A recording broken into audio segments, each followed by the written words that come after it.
श्री इंद्रभूति गौतमादि गणधर भगवत युग प्रधानाचार्य परम पूज्य श्री सुधर्मा स्वामी जी महाराज, उनकी परम पावन पाठ परंपरा,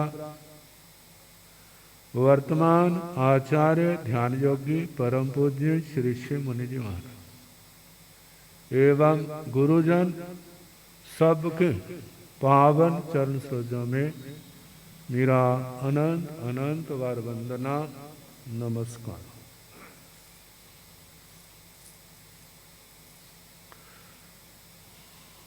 जहाँ विराजित परम वंदनीय परम पूज्य स्वर्ण संयम आराधक उप प्रवर्तक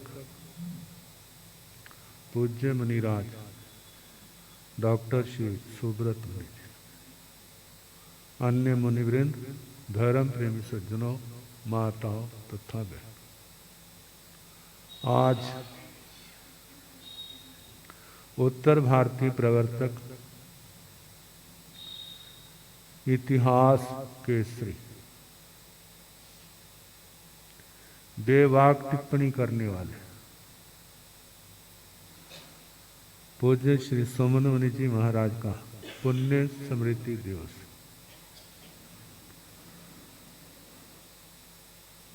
दो 2020 कोरोना काल था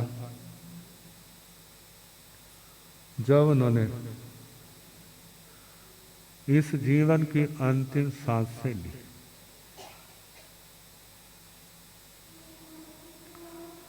लुधियाना में अंतिम प्रवास रहा।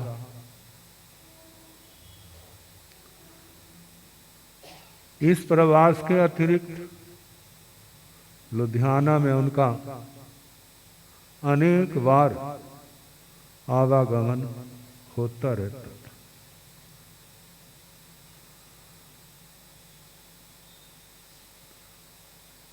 उपाध्याय पंजाब प्रवर्तक श्रमण श्री फूलचंद जी महाराज, उनके चरणों में भी उन्होंने चौमस्सा किया। उनकी प्रकृति अपनी ही थी, किसी की गलत बात को सत्य नहीं थे। आगम के प्रति उनकी आस्था गहरी थी। मतलब आगम वाणी हमारे लिए सर्वोपरि। सबसे पहले 78 में मालेरकोटला में उनके दर्शनों का लाभ हुआ था। गुरुजी नाभा का चौमासा संपन्न करके मालेरकोटला आए थे, तब उनके दर्शनों का मौका मिला। उस समय तो शास्त्रों की वाणी के केवल अनजान के समान ही थे। अंतःकरण में रुचि बहुत थी। शास्त्री की संस्कृत की पढ़ाई चल रही थी यूनिवर्सिटी की।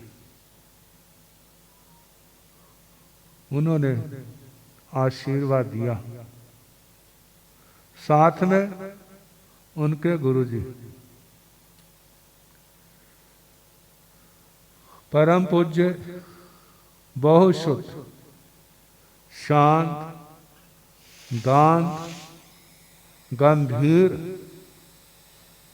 श्री महेंद्र मुनि जी महाराज। बस 78-79 में उनके 2 बार दर्शन हुए। उनका प्यार, उनका सानिध्य मिला तो पहली बार गए थे तो कथा नहीं हुई थी। हमारे कथा नहीं कर रहे, क्या बातें हैं। कहते इनको सुनाने का फायदा क्या है, फर्क तो पड़ना नहीं है, ना इनके विराग चढ़ना है फिर अपना समय क्यों बर्बाद करना, अपना शास्त्र पढ़ो, शास्त्र स्वाध्याय करो। मतलब उस समय तो ऐसे टाल दिया। जब हमने वहां से बिहार किया, छोड़ने भी गए, दूसरी बार फिर आना हुआ 79 में, तो कुप जाना था तो हमारे साथ बिहार करके कुप कला तक गए। वहां पर कवि रतन, कवि चक्कर चूड़ामणि, पूज्य श्री चंदन मुनि जी महाराज, पंडित रतन, पूज्य श्री त्रिलोक मुनि जी महाराज, वर्तमान आचार्य अपने शिष्य के साथ कवि जी हमारे की सेवा में थे। श्री विमल मुनि जी हमारे बड़े गुरु भाई, गुरु जी वहाँ थे, वहाँ पहुँचे। तो इस बार जब मलेरकोटला आए तो कथा की, मुझे याद है श्री उत्तराधीन सूत्र का 32वां अध्याय और उसकी प्रथम गाथा बड़े विस्तार के साथ उन्होंने समझाई और बहुत अच्छी लगी। जिस संसार के दुख अनादिकाल से चले आ रहे, इनका अंत करना है। भगवान कहते हैं मैं उसका मार्ग बताऊंगा। बड़ा अच्छा लगा शास्त्र सुनना। फिर भी 79 के बाद तो 86 में जब अंबाला में प्रवर्तक पदवी चातर महोत्सव था, उत्तर भारतीय प्रवर्तक भंडारी श्री पदम चंद जी महाराज, बहुत साधु साध्वी, संघ में थोड़ी सी विषम परिस्थितियां थी।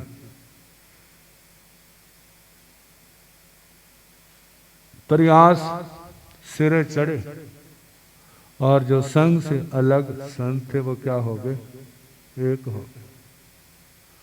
तो अंबाला में भी बहुत साधु साधवियां थे। उस समय एक प्रकार का सम्मेलन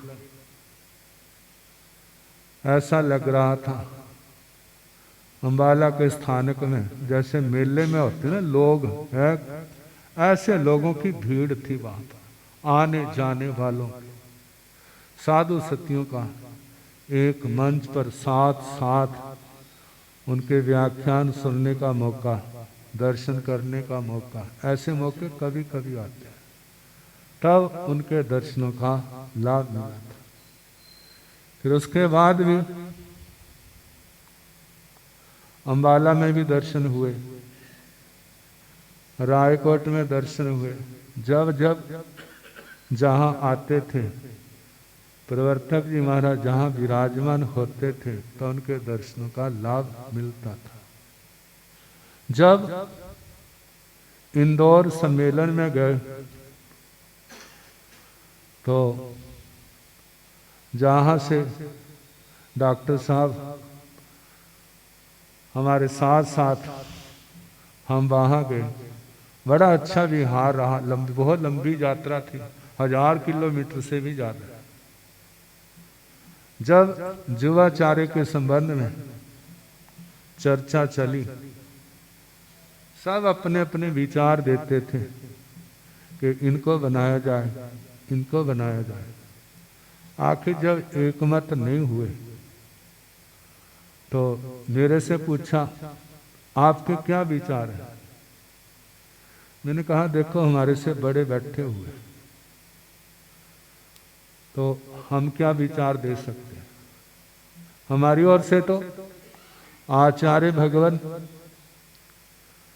उत्तर भारतीय प्रवर्तक पूज्य श्री सोमनमुनि जी महाराज और महामंत्री पूज्य श्री सौभाग्यमल जी महाराज, ये तीनों मिल करके जिनको बना देंगे हम क्या करेंगे, स्वीकार कर लेंगे।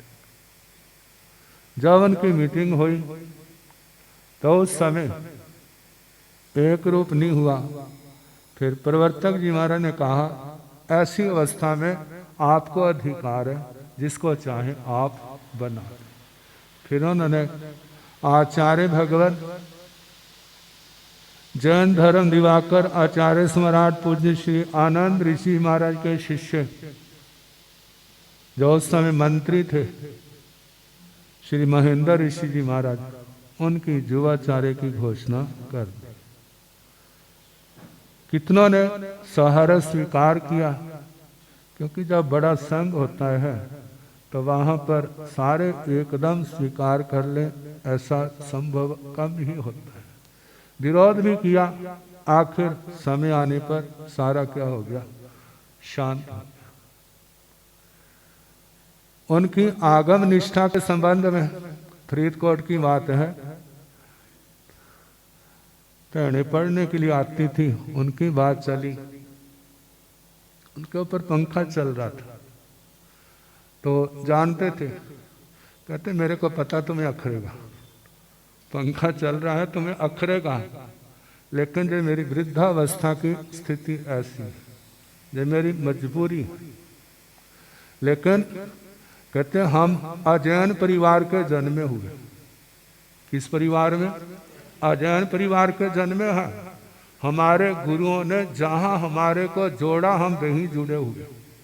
कहाँ जोड़ा? हमारे देव अरिहंत भगवान, हमारे गुरु निर्ग्रंथ, हमारा धर्म केवली प्ररूपित, हमारे शास्त्र जो अरिहंत परमात्मा के द्वारा कहे गए। हमारी श्रद्धा उनसे जुड़ी हुई है, जो उस समय भी बही थी, आज भी बही है, और इसके बीच में आगे भी जही रहेगी। आप देखो तुम्हारी श्रद्धा कहाँ से? कहते तुम्हारे लोगों में तो ईंट उठाओ ना तो तुम्हारे देवता निकल आते। किसी का फलाना कुल देवता है, किसी का पितर है, कोई कहीं जाके सिर रगड़ रहा है, कोई कहीं जाके, कोई कहीं जा रहे। तुम्हारी श्रद्धा क्या है? हम दूसरे परिवार से आए, फिर भी हमारी श्रद्धा वह निर्ग्रंथ प्रवचन के प्रति है।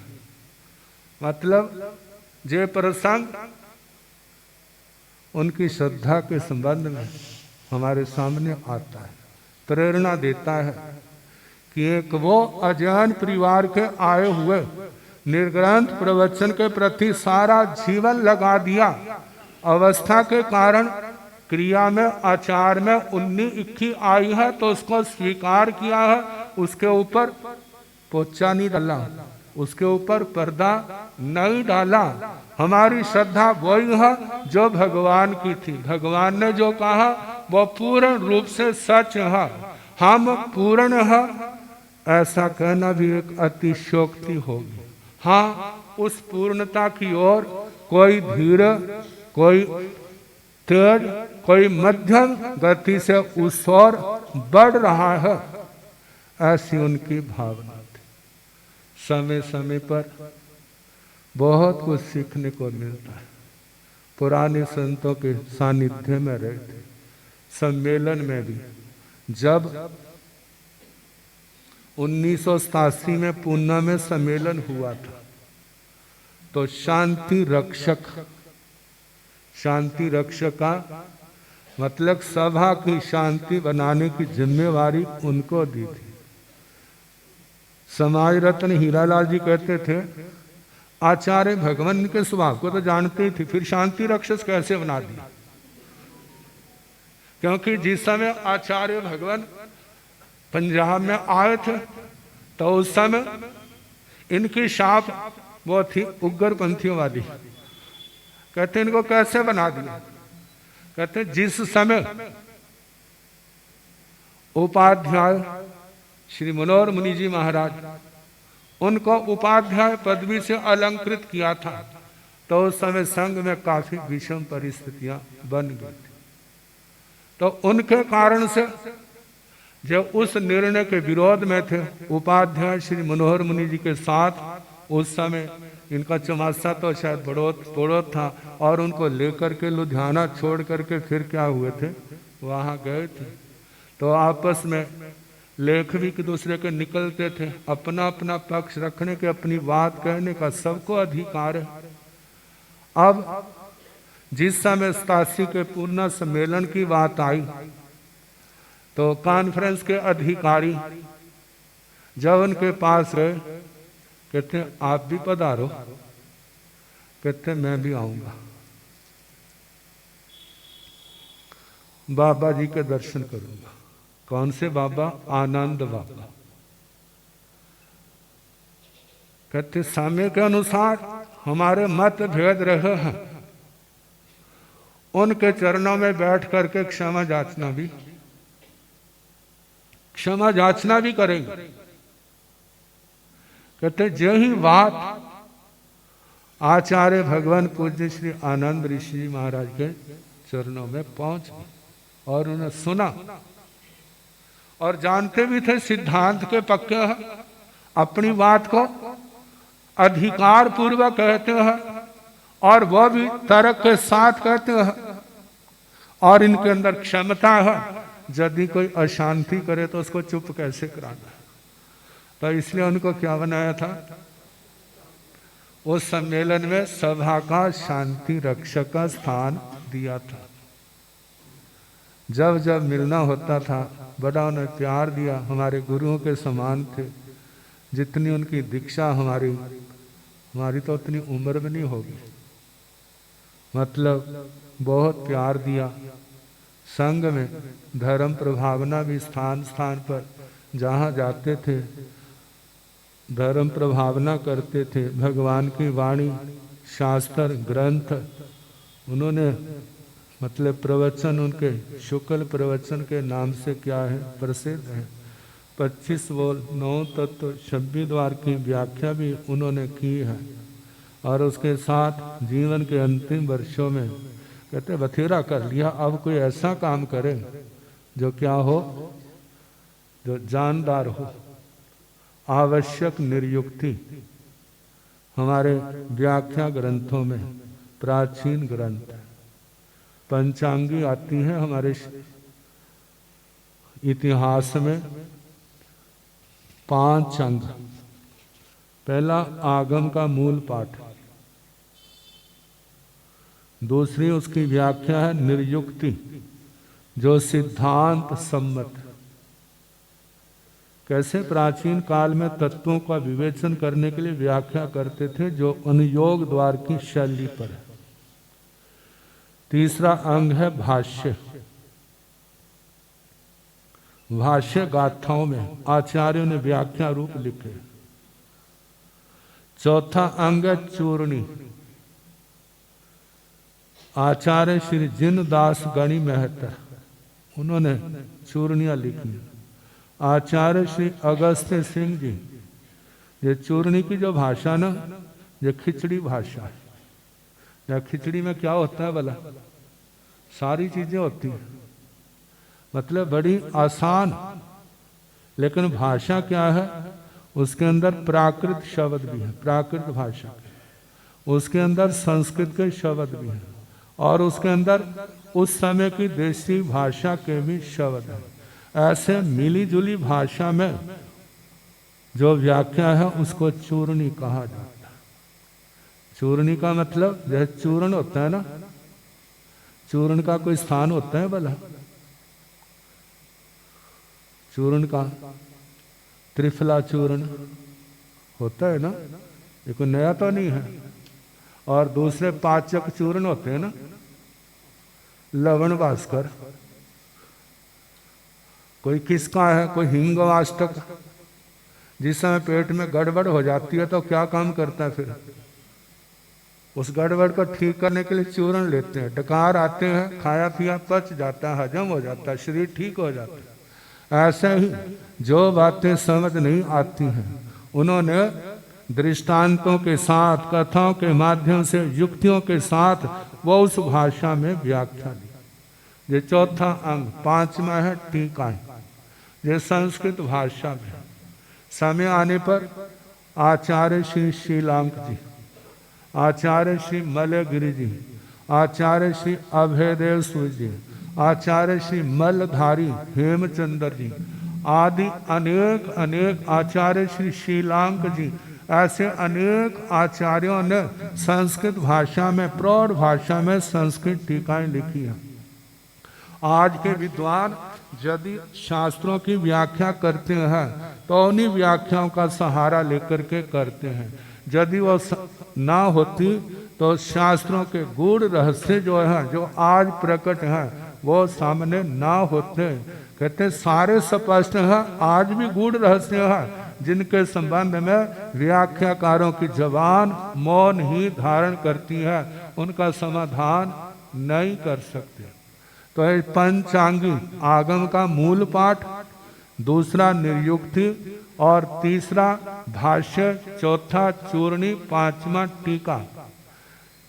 क्रांतिकारी श्रावक श्री लोकाशाह जी, उन्होंने उस समय की स्थितियों को देखते हुए व्याख्याओं को, निर्युक्तियों को भी उन्होंने पढ़ा, भाष्यों को, चूर्णियों को और उसके साथ टीका को भी देखा और मूल पाठ को भी देखा।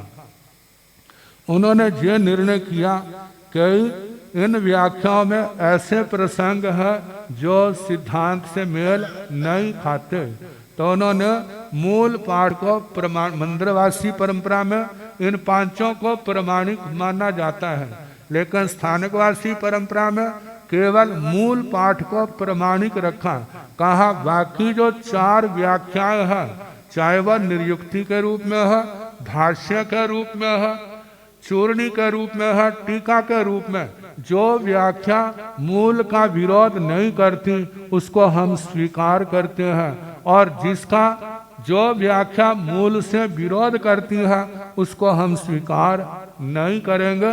बाकी हमारा मूल वही है, पंच परमेष्ठी भगवान हमारे इष्ट है, 24 तीर्थंकर हमारे, जिन्न वाणी, निर्ग्रंथ प्रवचन, 5 महाव्रत, रात्रि भोजन का त्याग, 5 समिति, 3 गुप्ति, 10 श्रमण धर्म, ये साधु जीवन की चर्या और 32 आगमों को उन्होंने प्रमाणिकता दी।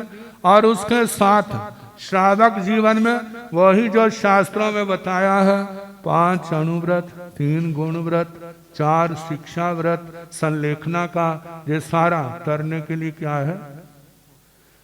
व्याख्यान वाचस्पति श्री क्रांति मुनि महाराज कहा करते थे, कहते मूल में नवकार मंत्र, 5 महाव्रत, 5 समिति, 3 गुप्ति, इसका पालन करो, संसार को पार कर जाओगे। ये आ गया तो सब कुछ क्या हो गया, सब कुछ आ गया। ये नहीं है तो उतना जीवन में क्या होगा, समय काफी हो गया है। बाकी हमारा जो प्रसंग है कल जैसा अवसर होगा सुनाने का प्रयास।